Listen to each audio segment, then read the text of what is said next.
Greetings. Welcome to the Captain James Lawrence House, the family home of Captain Lawrence, who was a naval captain in the War of 1812, made famous by his battle cry as he lay mortally wounded, the "Don't give up the ship" motto.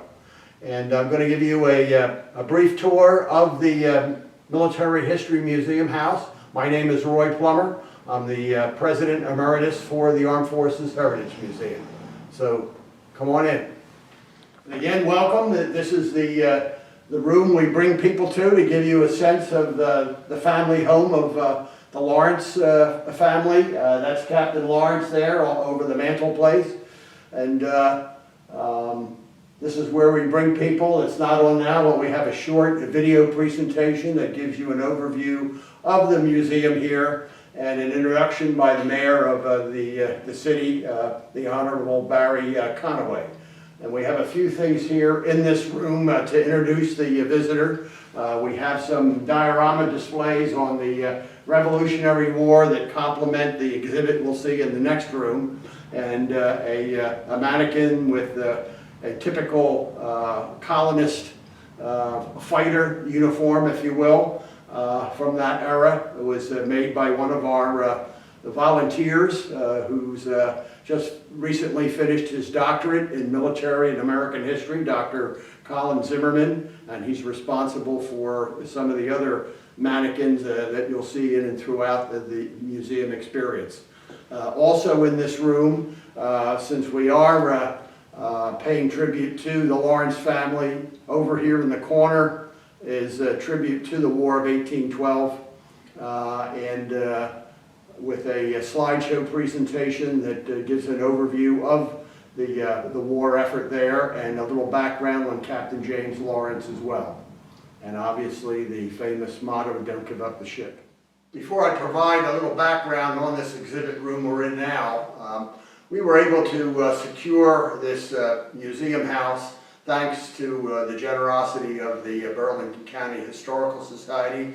This is one of their buildings in their complex in Burlington City, and I had approached them something over almost 4 years ago about using some space in their complex for us to operate and set up as a headquarters, if you will, and they were kind enough to make this house available to us, which was completely vacant at the time, unpainted and unheated. And we were able to turn it into the experience that you're going to be seeing here as I take you through each of the rooms and give you a sense of what we've been able to do. We'll be open 3 years this coming June 2025. We started construction and retrofitting the house in around January 3 years ago, and did it on weekends. It was a weekend effort, total volunteer effort, in 6 months. And as I said, we opened it in June of 2022. This room here is the Revolutionary War room.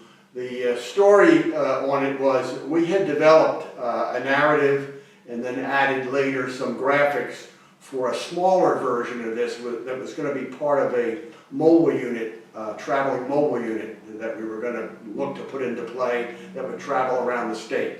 That became really cost prohibitive, and when the opportunity to move into the house here became available, we got the idea of, well, why don't we take that narrative and graphic and turn it into a freestanding exhibit in the Lawrence House and pay tribute to our early American history, namely the Revolutionary War, and specifically battles fought in and around Burlington County. And that's what you see here in the photos that will follow my little introduction. When we were putting this together, and it was done by one of our volunteers, he's a retired Lutheran minister, and when I approached him at the time, a little backstory, he told me, he said, "Well, Roy, you know, I know nothing about the Revolutionary War. I'm a Civil War guy, but," I said, "I know you like to write, you like to tell a story, and I know you can do a job on this." So he put it together with the help of an Eagle Scout to capture the graphics who was looking for an Eagle Scout project to do.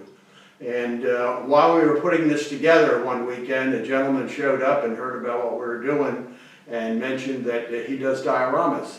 And one of the key battle skirmishes that enabled General Washington to win the Battle of Trenton was one right here in Burlington County, the Battle of Petticoat Bridge, which was followed a day or two later by a subsequent battle in Mount Holly called the Battle of Ironworks Hill. And while we talk about battles in generally in the displays here, we do have a slideshow presentation that gives someone a deeper dive, if you will, into those two key diversionary battles of Petticoat Bridge and Ironworks Hill. And then this gentleman, Vic Ramos, who does a diorama, said, how about if I build a diorama for you? And he put that diorama together on the Battle of Petticoat Bridge to supplement what you see in the room as an experience here. And we also have a map that you'll see a photo of that depicts all of the battles that were fought in and around New Jersey during the Revolutionary War. And a little factoid, there were more battles fought in New Jersey than any of the other colonies in America at the time during the Revolutionary War. And that's what this experience is here. It's part of the Lawrence House. We're in the hallway now of the Lawrence House, and as I mentioned, when we came in here and started the project, there was absolutely nothing in here. We had no grand plan. We kind of just made it up as we went along and incorporated items and artifacts and displays that we were able to get a hold of that would help tell a story, mainly focused on New Jersey military history. And we have, and I'll show you, there are 3 display cabinets. The one over here, and these display cabinets were donated by a woman in Edgewater Park, fortuitously knew we were looking to establish this museum experience and kindly donated them to us.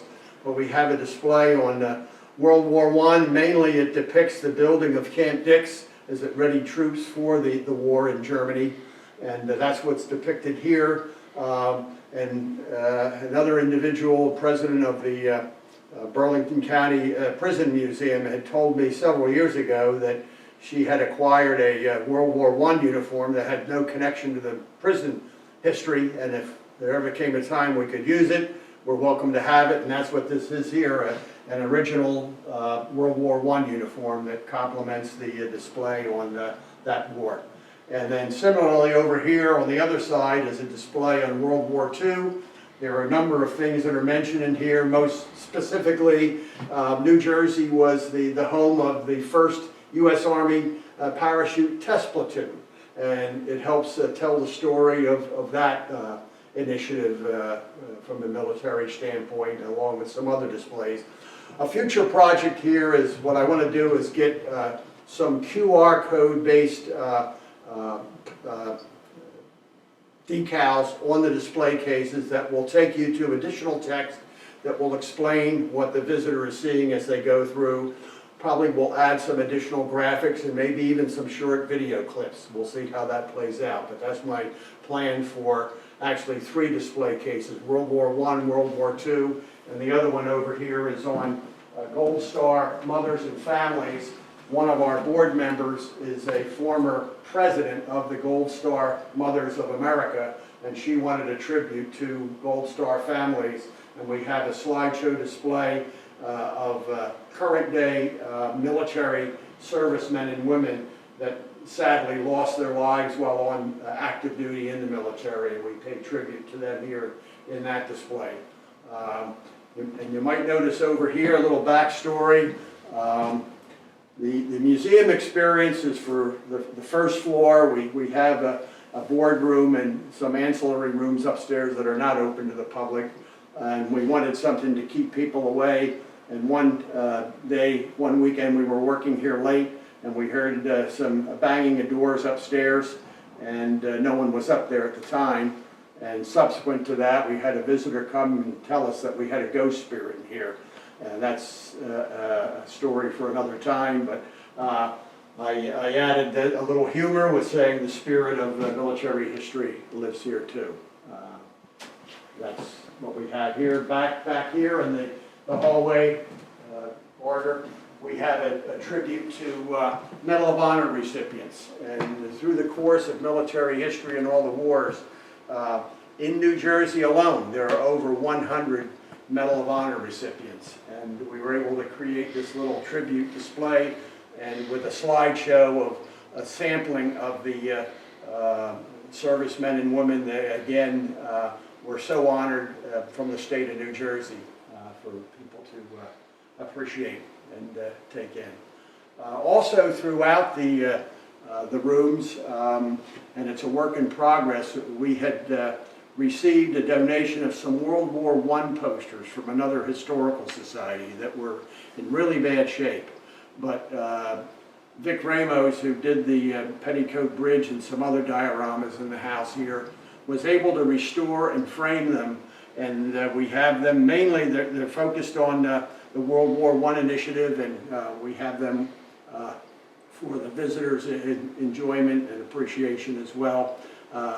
They are framed with 500-year-old wood from a meeting house that was being revamped in Mansfield Township. So that was another nice acquisition we received. I think we have 5 or 6 of them that are in throughout the museum. All right, we're in a little alcove here before we go into the next room, which we refer to as a World War II room. And I just wanted to point a few things out here. We've got 2 curio cabinets, again donations from a young couple in the area. And one weekend when we were working here, a young gentleman came in with some, again, dioramas depicting scenes from World War II. He's all 22 years old, Alex Gleason, and he was self-taught from the age of 14, and he had 3 of them at the time that he donated to us on World War II. He said he builds them, enjoys them, but no one gets to see them, so he was happy to donate them to the museum for other folks to experience and enjoy as well.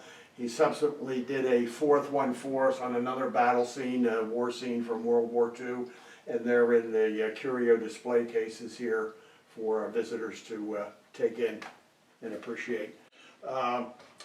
This other exhibit in the alcove, there was really at the time nothing planned. There's not a lot of space here, but one weekend a woman showed up, I was not here at the time, and had uniforms from her father who served in the Vietnam War, and wanted to have his memory made a part of the experience here at the house.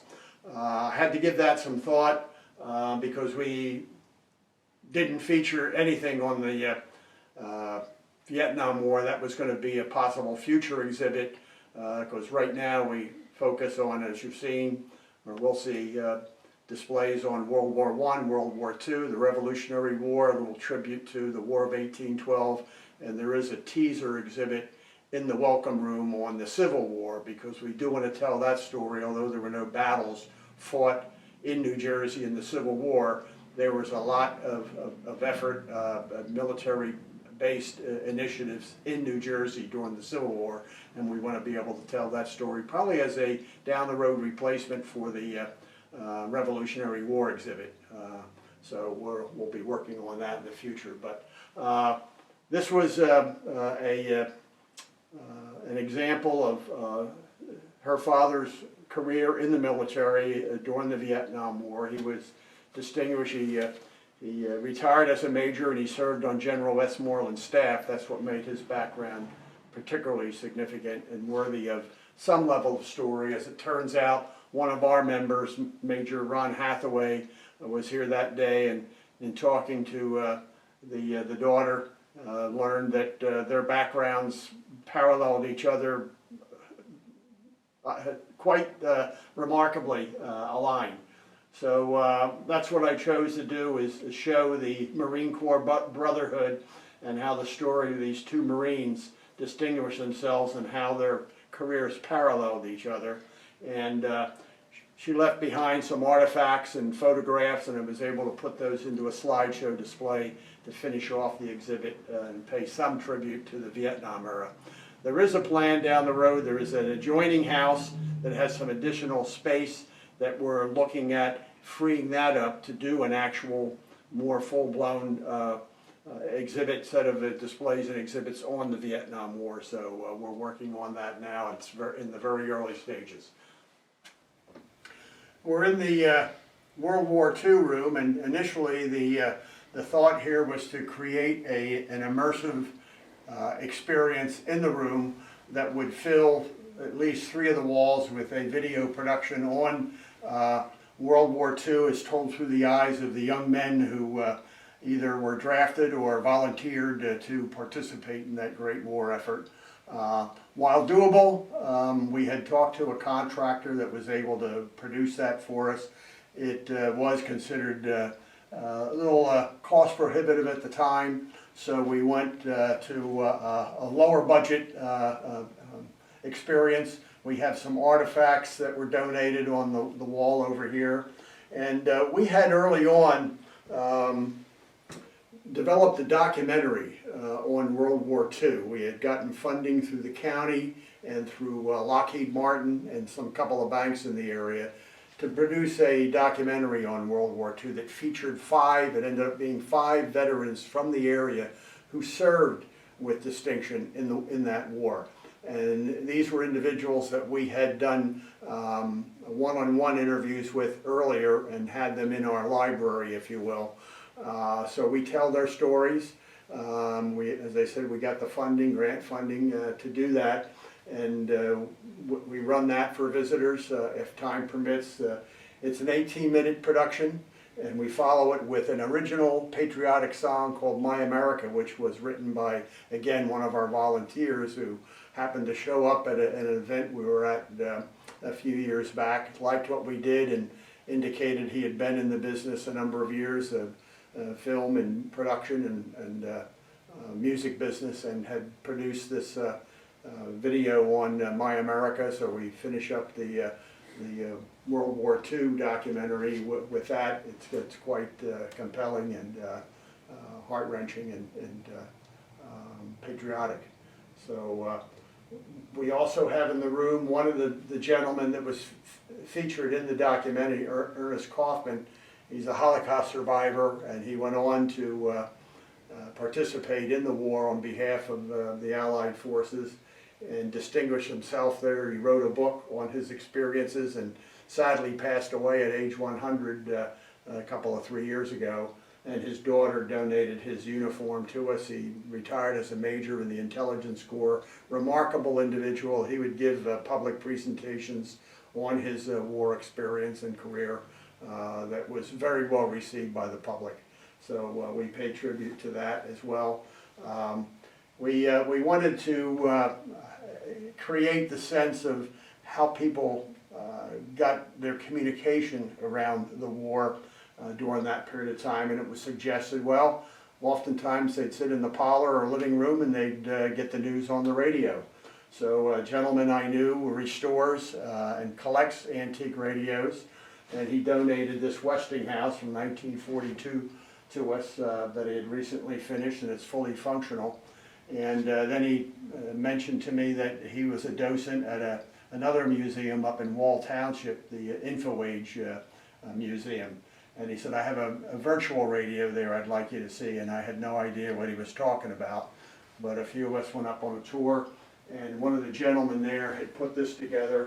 It works on a touchscreen monitor and works off a small computer on the back called a Raspberry Pi. And it just so happened, as luck would have it, he had put this program together on World War II. He kindly donated it to us. And just to give you a little example of how this operates, you choose a year during the war. We'll pick, let's say, 1942, and there's your virtual radio screen comes up.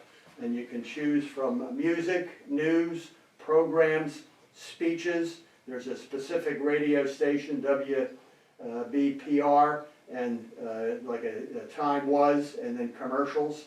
And we'll just do one on news, just to give you a sense of how this works. It works on a touch screen, and we'll pick one that gives you a selection of items that he was able to pull off the internet. And if you go to the Battle of Midway, June 7th, 1942, this is what you'll hear. World News Today, brought to you by Continental Radio and Television Corporation, makers of Apple Radio, America's smart set. By shortwave broadcasts, direct from world capitals, as well as the leading news centers of our own country, CBS correspondents are waiting to bring you a complete report from the world's political and battle front. But first, here's John Daly with a summary of headline news received in New York. So, we'll go back. The invasion force has made landings in Iran and That gives you an idea of how this operates. We've had some people come here and spend in or around an hour just playing around with it, getting various stories and elements of those war years. Also, throughout the museum, there are items like this, paper airplanes. A woman called me one time and said she had some paper airplanes she wanted to donate. I had no idea what she was talking about. But her neighbor, a veteran, makes these out of paper and then throws them away. And she thought that was a terrible thing to do, that they needed to be appreciated.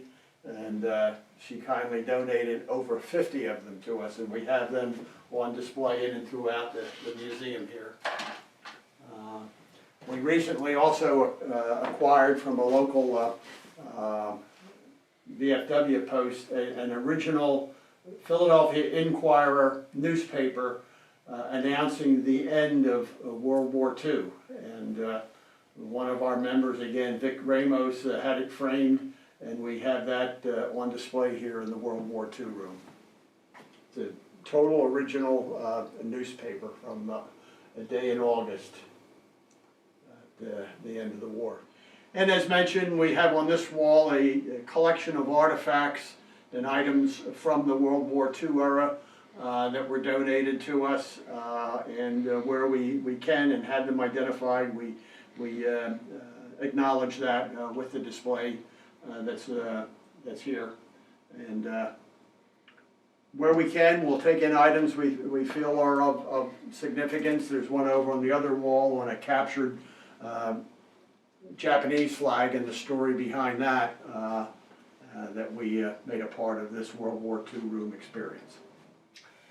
Here we are in the back end room of the house. Originally, we weren't sure what we were going to do with this. It was likely going to be an office and storage area, but we were able to make room upstairs and space they gave us for that purpose. So we decided to make this a gift and a coffee shop kind of a room, and that's what you see here.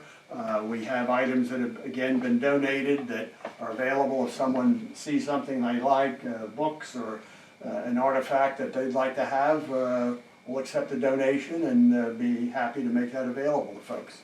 We have a coffee arrangement that we make available to the public through a nonprofit that we work with, Bridging the Gap, and that's been a reasonably good cash generator for us. We also, I had mentioned earlier, Reverend Jost, who put together the story and combined it with graphics on the Revolutionary War. When that was done, I went back to him and asked him to, said, your next project is to do a children's book on the Revolutionary War. And this is the product of his effort there. I was able to locate an